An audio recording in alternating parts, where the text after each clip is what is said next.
2019 की शुरुआत हो चुकी है। आज दूसरा दिन है। क्राइम तक की पूरी फैमिली को हैप्पी न्यू ईयर, नया साल आप तमाम लोगों को बहुत बहुत मुबारक हो। और बस यही उम्मीद और दुआ करता हूँ कि ये पूरा साल आपके लिए अच्छा हो, सब आप अच्छे रहें, खुश रहें।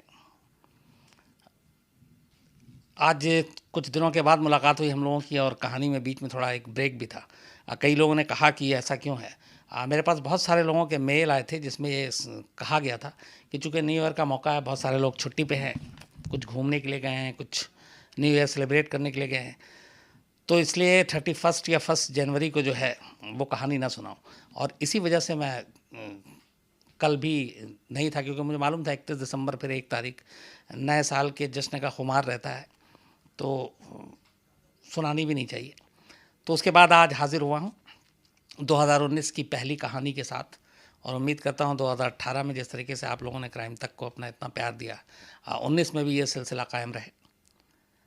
और बहुत सारे लोगों के पास मेल भी हैं और न्यू ईयर के विशेज़ भी हैं। आखिरी में मैं कुछ नोट भी करके लाया हूँ, आप लोगों को बताऊँगा। हालांकि आज थोड़ी सी मैं उलझन में था कि 2019 की पहली कहानी सुनाने जा रहा हूँ, क्या सुनाऊँ, क्योंकि साल की शुरुआत है और अभी नए साल का खुमार भी है। लेकिन जो कहानी मैं लेकर आया हूँ वो थोड़ी सी अलग है और इसीलिए मैं उलझन में था, सुनाऊँ कि ना सुनाऊँ। पर मुझे लगा नहीं, सुनाना इसलिए चाहिए कि ये वो चीज़ें हैं जो हमारी आंखें खोलती हैं। और कई ऐसी चीज़ होती है जिस पर से सिर्फ सुनी सुनाई बातों पे भरोसा ना करें, और दुनिया के हर रिश्ते के ऊपर भी कई बार शक किया जाता है। तो उस शक पे ही सिर्फ शक ना करें, बल्कि जब तक आपके पास पुख्ता सबूत ना हो तब तक कोई राय कायम ना करें। ये पूरी जो आज की कहानी है, ये न सिर्फ इंसानी रिश्तों के ऊपर किस तरीके से शक और यकीन के बीच की जो एक लकीर है वो है, दूसरा इसी के ज़रिए मैं हिंदुस्तान के कानून की जो असलियत है, जो बहुत सारे हम लोगों ने कई महीने से बात की कि हमारा जुडिशल सिस्टम ऐसा कैसा क्यों है, इतना टाइम क्यों लगता है, तो उसके ऊपर कुछ पूरा डेटा है जो 25 दिसंबर 2018 तक है। और केसेस जो हैं वो उनका क्या हाल है, कैसे काम होता है हमारे यहाँ, मैं कोशिश करूँगा वो शॉर्ट में आपको बताने की। तो सबसे पहले शुरुआत आज की कहानी की, जो आपने देखा होगा एक लाइन है जो आज टीज़र में डाला था हमने। ये एक्चुअली मेरी लाइन नहीं है, ये दिल्ली हाई कोर्ट के एक जस्टिस हैं, उन्होंने अपने जजमेंट में लिखा है, और ये जजमेंट जो है अभी 19 दिसंबर को आया है। उस जजमेंट में एक जगह पे वो लिखते हैं कि उस केस का हवाला देते हुए कि एक सीरियस मिसकैरेज ऑफ जस्टिस है। माने इसका मतलब ये है कि ये एक तरह से इंसाफ का गर्भपात है, जो उस टीज़र में भी लिखा था। और ये बहुत ही संगीन बात है जो जजमेंट में लिखा गया है। क्यों है, कैसे है, ये पूरी कहानी मैं आपको के ज़रिए बताता हूँ। लेकिन उस कहानी से पहले एक सवाल भी है। सवाल ये है कि अगर कोई बेटी पुलिस स्टेशन में पहुँचती है और जाकर एफआईआर लिखाती है और पहली लाइन जो इल्ज़ाम लगाती है वो कहती है कि मेरा बाप मेरे साथ रेप कर रहा है, तो इस एक लाइन को कोई कैसे लेगा? तो पुलिस या उसके आसपास के लोग? इस सवाल का जवाब आखिर में आप लोग दीजिएगा, बट ये सवाल से अब मैं शुरू कर रहा हूँ। ये बात 1991 की है। दिल्ली में एक कैंट एरिया है, आप में से अगर बहुत सारे लोग दिल्ली आते हैं धौला कुआं के पास, तो वहाँ पे दिल्ली कैंट पुलिस स्टेशन है एक। तो दिल्ली कैंट पुलिस स्टेशन में 13 जनवरी 1996 को 16 साल की एक लड़की एफआईआर लिखाती है, और वो ये कहती है कि उसके फादर ने उसके साथ रेप किया है और लगातार रेप किया है, और ये सिलसिला 1991 से चला आ रहा है। उसके फादर जो हैं वो मिलिट्री इंजीनियर सर्विस यानी MES में इलेक्ट्रीशियन के पोस्ट पर, डिफेंस से ये जुड़ा हुआ है, डिफेंस मिनिस्ट्री से।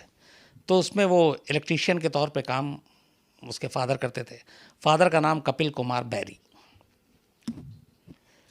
जो लड़की ने अपनी कंप्लेंट लिखाई उसमें लिखाया कि उसके साथ जो उसके फादर ने जो रेप किया था पहली बार, वो 1991 में उधमपुर में जब पोस्टेड थे उसके फादर, तब रेप किया था। अब इस फैमिली में कपिल कुमार बैरी के अलावा उनकी पत्नी, एक बेटी, इस लड़की के अलावा और एक और बेटा, मतलब 2 बेटी और 1 बेटा और पत्नी, ये लोग रहते थे। एफआईआर में उस लड़की ने लिखा है कि 1991 में एक इसकी मदर के मौसा की डेथ हो गई थी, तो उनके अंतिम संस्कार में माँ जो है वो इंदौर गई थी अपने मौसा के अंतिम संस्कार में शामिल होने के लिए। उस दौरान में घर में कोई नहीं था, सिर्फ एक बहन थी, एक भाई और इसके फादर। और एक रात फादर आए और उसके बाद तीनों सो रहे थे भाई बहन, इसको उठाकर दूसरे कमरे में ले जाते हैं और उसके साथ बलात्कार करते हैं। ये उस लड़की ने अपनी रिपोर्ट में लिखाई। इस रिपोर्ट के बाद, एफआईआर के बाद और इस रेप के बाद वो लड़की प्रेग्नेंट हो जाती है। और जब ये रिपोर्ट लिखाई गई थी तब करीब वो 6 हफ्ते की प्रेगनेंसी थी। तो दिल्ली पुलिस एफआईआर दर्ज करती है लड़की के बयान के आधार पर। उस वक्त नाबालिग थी जब उसने ये बताया कि जब रेप हुआ था। और उसके बाद तहकीकात करने के बाद कपिल कुमार बैरी को पुलिस अरेस्ट कर लेती है। अरेस्ट करने के बाद मामला कोर्ट में जाता है, सेशन कोर्ट में ये मामला जाता है और फिर सेशन कोर्ट जो है इसके ऊपर 2001 में फैसला सुनाती है, 31 अगस्त 2001, और 10 साल की सज़ा कपिल कुमार बैरी को दी जाती है बेटी का रेप करने के लिए। 10 साल की सज़ा के बाद अब बीच की कहानी मैं अभी काट रहा हूँ, मैं अब आगे बढ़ रहा हूँ, उसके बाद फिर वापस आऊँगा। तो 31 अगस्त 2001 को सेशन कोर्ट सज़ा सुनाती है 10 साल की। कपिल कुमार बैरी तिहाड़ जेल चले जाते हैं, 10 साल सज़ा काटते हैं। इस सज़ा के खिलाफ कपिल कुमार बैरी नहीं बल्कि उनकी बीवी ऊपरी अदालत में अपील करती है, हाई कोर्ट में। बीवी, बेटा और दूसरी बेटी ये सब एक साथ थे और ये अपील करते हैं। अपील में भी टाइम लगता है, वक्त लगता है। इस एफआईआर के दर्ज होने के बाद, चूँकि एफआईआर 96 में दर्ज हुआ था, 2018 आ जाता है। 10 साल की ऑलरेडी वो जेल की सज़ा काट चुका होता है। सज़ा काटने के बाद वो बाहर आता है। 22 साल गुजर जाते हैं और इन 22 सालों में उसके माथे पे एक ही तोहमत, एक ही इल्ज़ाम कि ये अपनी बेटी का रेपिस्ट है। तो जहाँ भी फैमिली में, पड़ोसी, इसी तोहमत के साथ वो जिया 22 साल। 22 साल के बाद इसी साल, मतलब इस साल नहीं, अब तो ये 19 हो गया, 2018, 16 फरवरी 2018 को कपिल कुमार बैरी की मौत हो जाती है। जब मौत होती है तब ये मामला हाई कोर्ट में था। लोअर कोर्ट 10 साल की सज़ा ऑलरेडी दे चुका था, सज़ा वो काट चुका था। उस सज़ा के ख़िलाफ़ अपील की गई थी, इस इल्ज़ाम से बरी होने की बल्कि अपील की गई थी, पर मामला हाई कोर्ट में चलता रहता है। 16 फरवरी 2018 को कपिल कुमार अपनी बेटी के रेपिस्ट होने का इल्ज़ाम सर पे लिए इस दुनिया से कूच कर जाता है। उसके जाने के ठीक 10 महीने के बाद दिसंबर 19 दिसंबर को हाई कोर्ट अपना फ़ैसला सुनाती है और हाई कोर्ट अपने फ़ैसले में कहती है कि राम कुमार बैरी बेकसूर है। उसने अपनी बेटी का रेप नहीं किया, बल्कि कहानी कुछ और है। और इसी फैसले को बेकसूर उसको करार देते हुए जजमेंट में लिखते हैं कि ये एक सीरियस मिसकैरेज ऑफ जस्टिस है, मतलब ये एक इंसाफ का गर्भपात है, बहुत ही गंभीर। उसके बाद वो पूरे केस का हवाला देते हैं और साथ में ये भी है कि बेशक अब उसको इस इल्ज़ाम से बरी कर दिया, लेकिन वो जब तक ज़िंदा रहा इस इल्ज़ाम के साथ ही ज़िंदा रहा और इस इल्ज़ाम के साथ ही मरा, तो वो भरपाई नहीं हो सकती। अब कहानी ये कि हाई कोर्ट ने ऐसा फैसला क्यों दिया और लोअर कोर्ट ने ऐसा फैसला क्यों दिया। लड़की ने जब इल्ज़ाम लगाया और एफआईआर दर्ज हुई तो उसने कहा था कि उसके फादर ने उसका रेप तब किया था पहली बार जब 1991 में उसके मौसा की डेथ हुई और उसकी माँ इंदौर चली गई और माँ के ना होने का फ़ायदा बाप ने उठाया। दिल्ली पुलिस ने किसी भी जो जजमेंट है उसमें दिल्ली पुलिस की सबसे ज़्यादा लोअर कोर्ट के जो जज हाई कोर्ट ने जिस तरीके से सब कुछ कहा उनके ख़िलाफ़, उसी तरीके से दिल्ली पुलिस को भी कटघरे में खड़ा किया। जो बेसिक इन्वेस्टिगेशन होता है वो नहीं हुआ और उसकी बेस्ट मिसाल कई चीज़ें हैं। उसमें पहला यही कि लड़की ने जब बताया कि 1991 में उसकी माँ इंदौर गई और उसके पीछे में उसके फादर ने उसके साथ बलात्कार किया था, तब भी उस घर में जो 2 चश्मदीद थे, एक इसी लड़की का बड़ा भाई और बड़ी बहन, उन दोनों ने कहा था कि वो तीनों एक ही बेड पे सोते थे। और जब उनकी माँ इंदौर गई थी तब उनकी माँ ने एक नेबर है उनको कहा था कि रात में बच्चों के साथ रहना क्योंकि ये डर जाते हैं। तो वो नेबर लेडी भी सोती थी।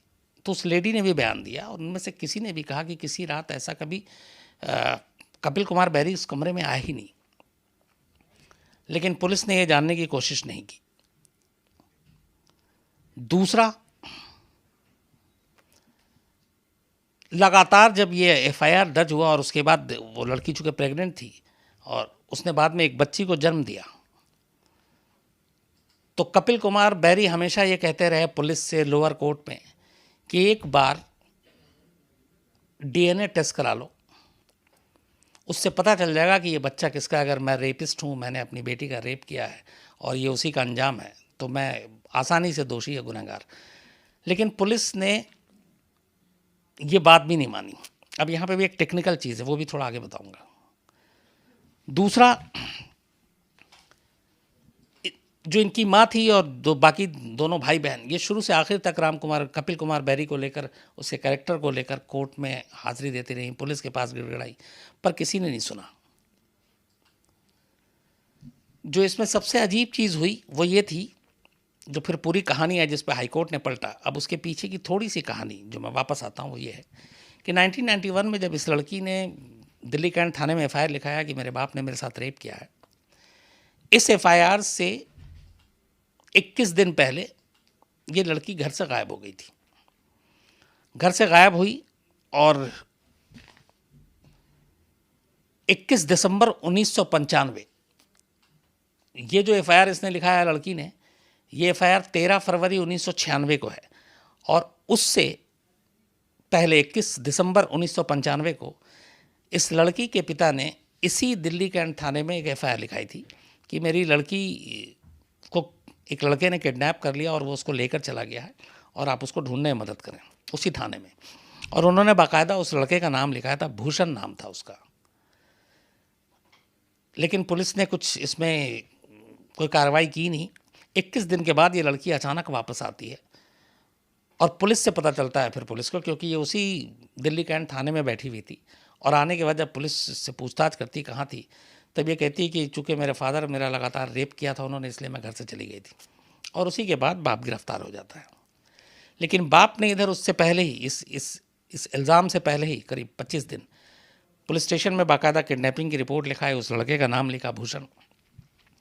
और उसके बाद फिर उसने पूरी कहानी सुनाई फादर ने। इसका पूरा बैकग्राउंड ये था कि ये जो लड़की थी ये 5th क्लास में 2 बार फेल की, 6th क्लास में 3 बार फेल की। ये सारी जानकारी बहुत ज़रूरी है इस पूरे केस को जानने के लिए। तो पढ़ने लिखने में इसका बिल्कुल मन नहीं लगता था। इसकी आदतें थोड़ी ख़राब थी, घर से बाहर घूमना बचपन से ही। तो ये सारी चीज़ें, और घर वाले लगातार इसके लिए डांटते थे, ख़ासतौर पर कपिल कुमार बैरी, चूँकि डिफेंस मिलिट्री इंजीनियर सर्विस में हिस्ट्री का आदमी, तो वो काफ़ी डांटते वाटते भी थे, कभी कभी पीट भी देते थे। लेकिन 5वीं में 2 बार और 6ठी में जब 3 बार फेल की तो 5 साल तो यूँ ही निकल गए 2 ही क्लास में। तो फिर माँ बाप को लगा कि ये पढ़ेंगे नहीं, तो इसको एक वहीं पालम एरिया में दिल्ली के ही एक सिलाई और कढ़ाई जो होती है लड़कियों के लिए, उस एक इंस्टीट्यूट में एक एनजीओ थी, वहाँ पे इसको लगा दिया कि ये कुछ काम ही सीख लेगी। वहीं कामकाज के दौरान इसकी मुलाकात कुछ लोगों से होती है, उनमें एक भूषण नाम का लड़का था। और एक बार भूषण ने इसको छेड़ा भी था, जिसको लेके मामला पुलिस तक गया था, लेकिन बाद में फिर समझौता हो गया। बाद में उसी भूषण के संपर्क में ये लड़की आ जाती है। और जब ये गायब हुई थी दिसंबर में, तब फादर ने उसी लड़के का नाम लिखाया था। तो भूषण के साथ बीच में इसके रिश्ते डेवलप हो गए इस लड़की के। अब वो बात शादी की थी, कई चीज़ें थी, लेकिन दोनों के बीच में रिश्ते भी बने। माँ बाप को ये बात पसंद नहीं थी, क्योंकि एक बार उसने छेड़खानी की थी। ख़ासतौर पर कपिल कुमार ने बेटी के इस बर्ताव को लेकर काफ़ी उसको डांटा, समझाया, पर वो मानी नहीं। वो अपने बाप को ही अपना दुश्मन मान बैठी। और इसके बाद वो फिर एक दिन 21 दिन के लिए गायब हो गई। जब गायब हुई तब फादर ने बाकायदा किडनैपिंग का रिपोर्ट लिखा दी। और 21 दिन के बाद खैर वो लड़की लौटती है और सीधे अपने बाप के ही खिलाफ रिपोर्ट लिखा देती, क्योंकि उसे मालूम था कि पिता ने उसके पुलिस स्टेशन में रिपोर्ट लिखा दी है। तो ये पूरी कहानी थी और यही कहानी लगातार पुलिस को और कोर्ट में कपिल कुमार बैरी और उनके पूरे परिवार ने बार बार बताने की, जताने की कोशिश की। नहीं भी माने तो उन्होंने कहा कि चलिए आप अपने हिसाब से सबूत इकट्ठा कर लिए। उन्होंने कहा एक बार आप भूषण कुमार से पूछताछ कर लो, वो जो लड़का था। पुलिस ने कभी उससे पूछताछ नहीं की। उसने कहा कि ये जो उसकी बेटी प्रेग्नेंट हुई है, जिस बच्ची को जन्म दिया, एक बार भूषण का आप डीएनए करा लो।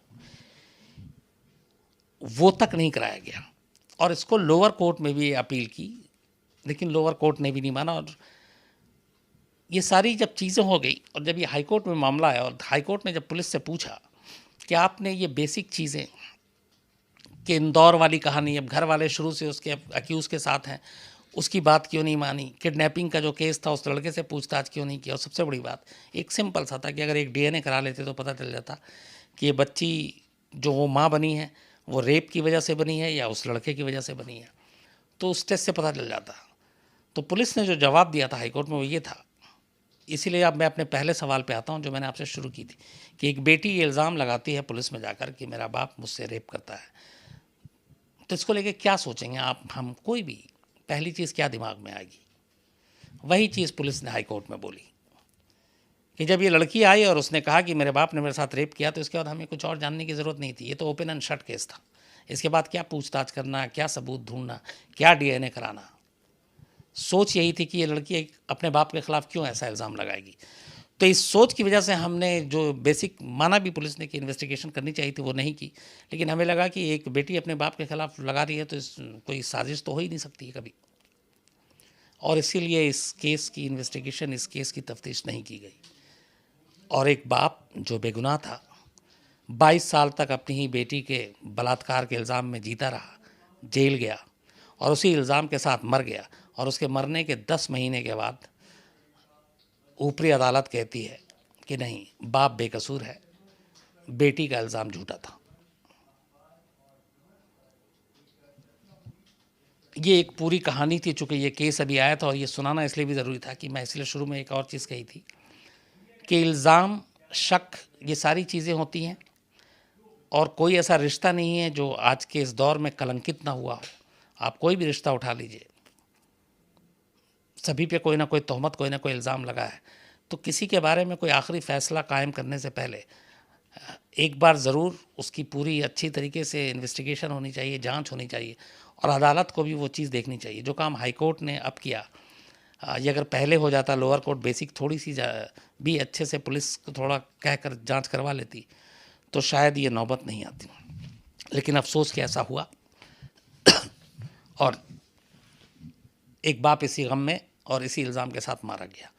तो ये थी एक पूरी कहानी और ये हाई कोर्ट का भी जो कि फ़ैसला आया, तो मुझे लगा कि ये आप लोगों को बताना चाहिए। अब इस कहानी के साथ लगे हाथ मौका मिला है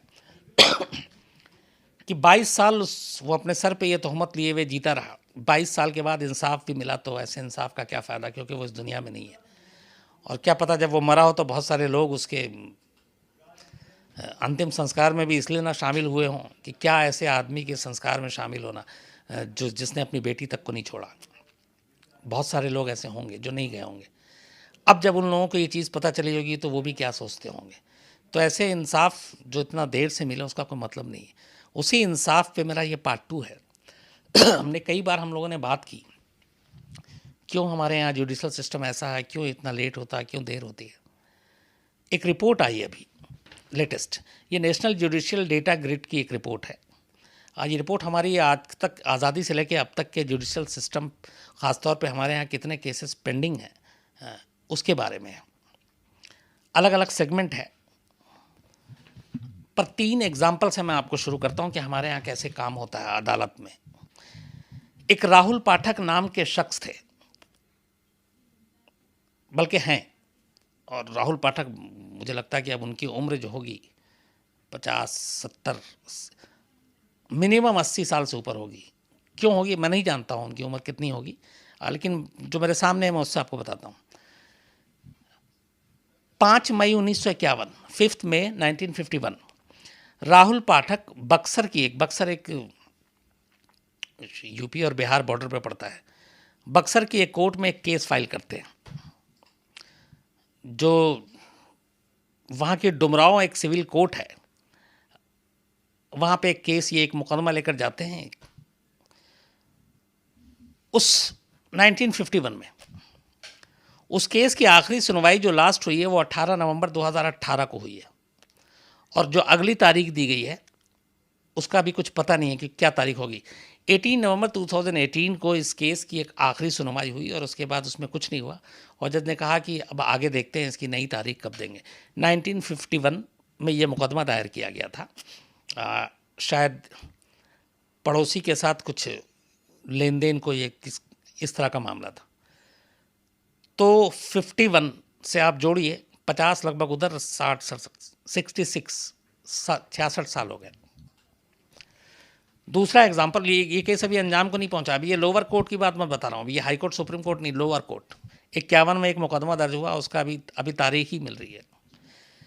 2 जुलाई 1953, 2 जुलाई 1953, ये भगवान एक शख्स हैं, दुलारी एक महिला हैं, इन दोनों ने एक दूसरे के खिलाफ केस किया वाराणसी कोर्ट में।